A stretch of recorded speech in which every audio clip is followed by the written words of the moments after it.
ఏపీకి ప్రత్యేక హోదా విషయంలో మొదటి నుంచి బీజేపీ క్లారిటీగా ఉందన్నారు ఆ పార్టీ నాయకురాలు పురంధరేశ్వరి. టెక్నికల్ గా హోదా అనే పదం వాడలేకపోయినా అందుకు తగ్గ స్థాయిలోనే ఏపీకి సాయం అందించేందుకు కేంద్రం వెనుకాడబోదని స్పష్టం చేశారు. విభజన సందర్భంగా ఏపీకిచ్చిన హామీలను నెరవేర్చడంలో బీజేపీ కట్టుబడి ఉందన్నారు పురంధరేశ్వరి.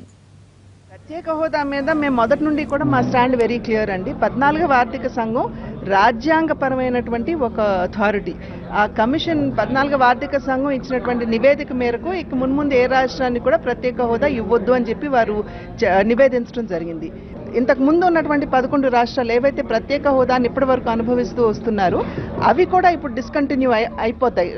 2017 మార్చి నుండి కూడా అవి డిస్కంటిన్యూ అయిపోతాయి. కనుక ఇక మున్ముందు ఏ రాష్ట్రానికి కూడా ప్రత్యేక హోదా అనేది ఉండదు. కనుక ఇవాళ మేము టెక్నికల్గా ప్రత్యేక హోదా అన్న పదం వాడలేకపోవచ్చు, కానీ ఖచ్చితంగా అన్ని విధాలా ఆ స్థాయి మేరకు ఆంధ్ర రాష్ట్రానికి సహాయాన్ని అందించడానికి